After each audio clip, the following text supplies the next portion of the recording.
है 5 अगस्त। तो चलिए देखते हैं आज का करंट अफेयर्स। सबसे पहले होगा क्वेश्चन ऑफ द डे, जो कि कल का क्वेश्चन था, रिवीजन क्वेश्चन। और उसके बाद वीडियो में होता है टोटल 8 क्वेश्चंस, और अंत में होता है क्वेश्चन ऑफ द डे, जिसका आंसर आपको कमेंट बॉक्स में देना होता है।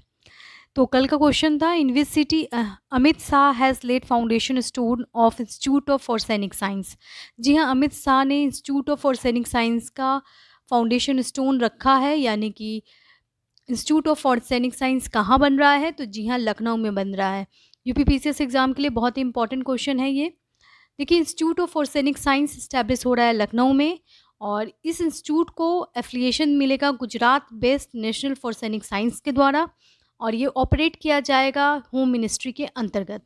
अफेयर सीरीज में आपका बहुत स्वागत है। Question number 1, which state police has secured first rank under crime and criminal tracking network system? कौन से स्टेट पुलिस ने पहला रैंक हासिल किया है crime and criminal tracking network system में? तो वो राज्य है हरियाणा। देखिए, ये बहुत इंपॉर्टेंट न्यूज़ है, क्योंकि एनसीआरबी का रिपोर्ट आया है। एनसीआरबी यानी नेशनल क्राइम रिकॉर्ड ब्यूरो, जिसके अंतर्गत crime and criminal tracking networking system, जो कि एक ऑनलाइन सिस्टम है क्रिमिनल को पकड़ने का, उसमें हरियाणा को 100 मार्क्स मिला है। तो Haryana best performing state police है। उसके बाद गुजरात है, फिर हिमाचल प्रदेश है। तो ध्यान रखें, ये रिपोर्ट इम्पॉर्टेंट हो जाता है। Crime and criminal tracking network system क्या है, थोड़ा जानते हैं। देखिए, पुलिस इंट्रोडक्शन हुआ था ब्रिटिश गवर्नमेंट के टाइम में, और उस समय से अभी तक हम लोग मैनुअल पुलिस सिस्टम पे ज़्यादा फोकस करते हैं। आज भी क्या होती है, फाइल होती है जिसमें एफआईआर लिखाया जाता है। तो मैनुअल पुलिस सिस्टम होने के कारण काम में बहुत ज़्यादा दिक्कतें आती हैं, क्योंकि टेक्नोलॉजी का इस्तेमाल कम किया जा रहा है। अब ऐसा सिस्टम आ रहा है कि टेक्नोलॉजी को पूरी तरह से पुलिस सिस्टम में इंट्रोड्यूस करने की बात चल रही है, और इसीलिए बनाया गया है crime and criminal network system. Crime and criminal network system बहुत ही इंपॉर्टेंट सिस्टम है। इसके अंतर्गत ऑनलाइन वे से क्रिमिनल को पकड़ने की कोशिश की जाती है। इसमें डेटा फीडिंग की जाती है, प्रॉपर सारे क्रिमिनल रिकॉर्ड को रखा जाता है, ताकि आसानी से क्रिमिनल पकड़ा जाए। जैसे कि एक एग्जाम्पल से बताना चाहूँगी, सपोज करते हैं कि कोई क्रिमिनल जो है वो राजस्थान से जाकर तमिलनाडु में क्राइम करता है, और करके वो निकल आता है, और उसको जब उसके बारे में जानकारी हासिल की जाती है, तो पुलिस के पास कोई रिकॉर्ड नहीं होता है। क्यों? क्योंकि उसका रिकॉर्ड तो राजस्थान के पुलिस स्टेशन में है। तो सारे पुलिस स्टेशन के भी रिकॉर्ड अवेलेबल नहीं होते हैं एक जगह। एक प्रॉपर डेटाबेस होना चाहिए, जहाँ पे सारे पुलिस स्टेशन के रिकॉर्ड होने चाहिए। नहीं होने से ऐसे प्रॉब्लम आते हैं और क्रिमिनल नहीं पकड़े जाते।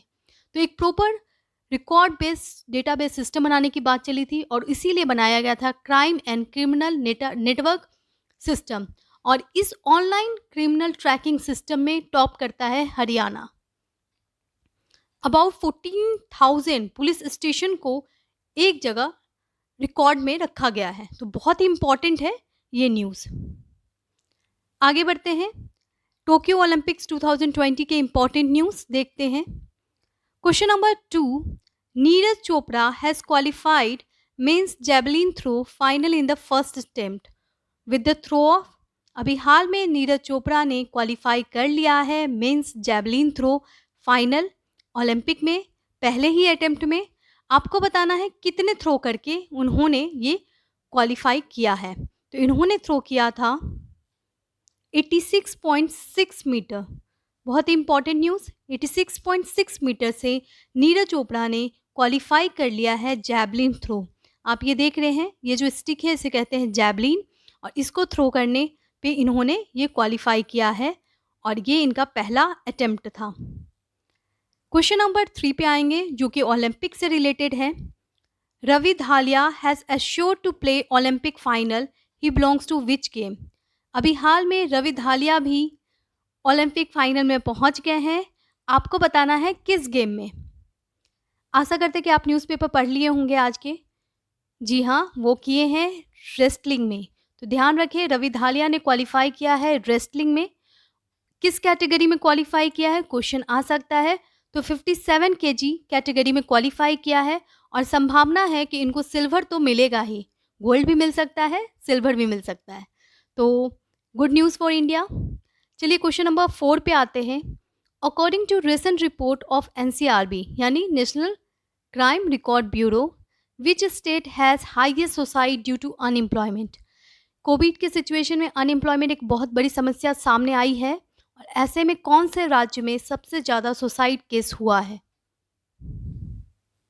जी हाँ, वो राज्य है कर्नाटका। कर्नाटका में पाया गया है सबसे ज़्यादा सुसाइड रेट। और ये पूरा जो रिपोर्ट है बहुत इंपॉर्टेंट रिपोर्ट है। ये एक्चुअली रिपोर्ट कोविड का नहीं है, कोविड के पहले के सिचुएशन का रिपोर्ट है। ये रिपोर्ट है 2016 टू 2019। ध्यान रखें, 2016 से लेके 2019 तक का ये रिपोर्ट है। ये रिपोर्ट रिलीज़ किया गया है एनसीआरबी के द्वारा। NCRB national Crime Record bureau, जो कि मिनिस्ट्री ऑफ होम अफेयर के अंतर्गत आता है, इसने बताया है कि इंडिया में अनएम्प्लॉयमेंट के कारण सुसाइड रेट बढ़ गया है 24%। तो ये रिपोर्ट इम्पॉर्टेंट है, 24% बढ़ गया है। एनसीआरबी क्या है, कब बना था? तो ये बना था 1988 में और इसका हेडक्वार्टर दिल्ली में है। ध्यान रखें, ये एक कॉन्स्टिट्यूशनल बॉडी नहीं है, ये एक एक्स्ट्रा कॉन्स्टिट्यूशनल बॉडी है जो कि गवर्नमेंट बॉडी कह सकते हैं और ये आता है मिनिस्ट्री ऑफ होम अफेयर के अंतर्गत। क्वेश्चन नंबर 5 पे आएंगे। Which e commerce company become the first company introduced UPI based auto play for mutual fund SIP.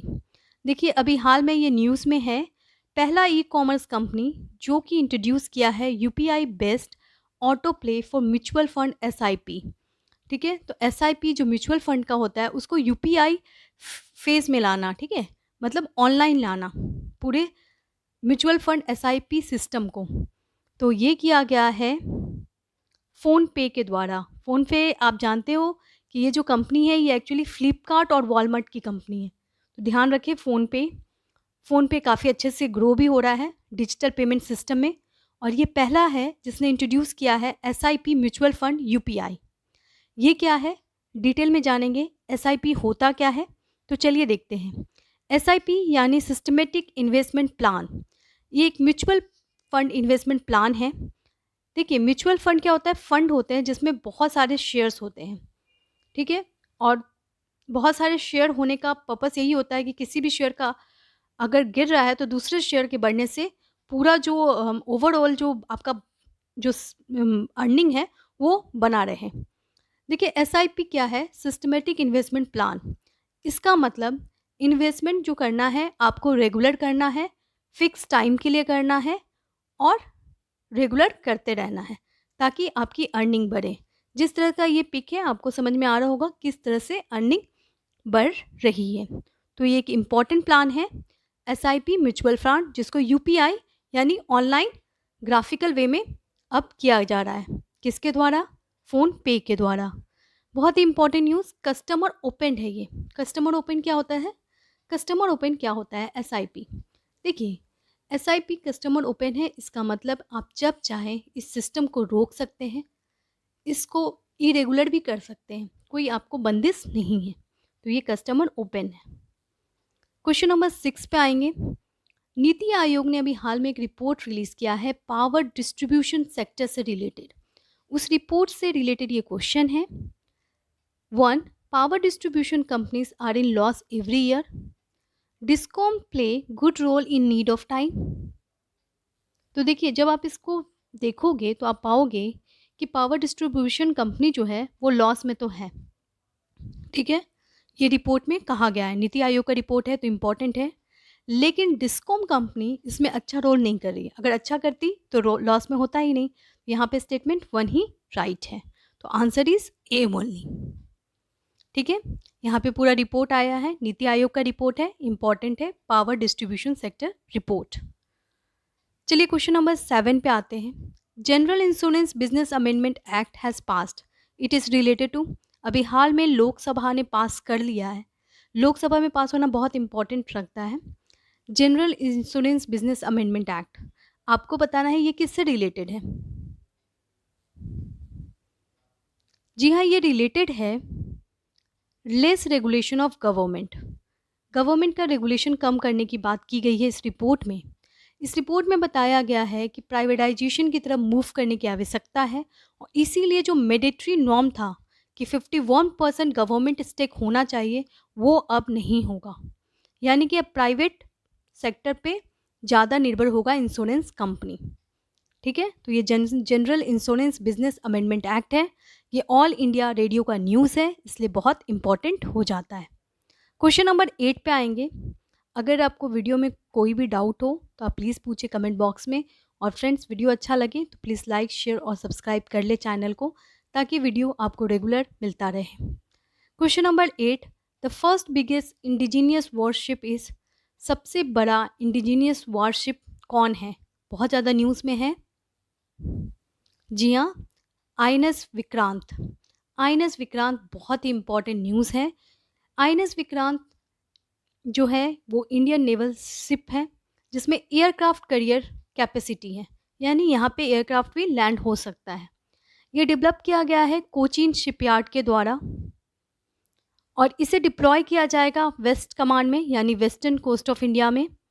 और इसके अंदर कुछ फैसिलिटीज़ हैं, जैसे कि long range surface to air missile यहाँ पे रखा जाएगा, AK-630 रखा जाएगा, क्योंकि ये एक वॉरशिप है और ये बड़ा, सबसे बड़ा बिगेस्ट वॉरशिप है। तो याद रखें आईएनएस विक्रांत। चलिए देखते हैं आज का सवाल। RBI has authorise which bank as agency bank? RBI ने किस बैंक को एजेंसी बैंक कहा है? और एजेंसी बैंक क्या होता है ये भी आप कमेंट बॉक्स में बता सकते हैं। और वीडियो अच्छा लगे तो लाइक शेयर और सब्सक्राइब करना ना भूलें। Thank you.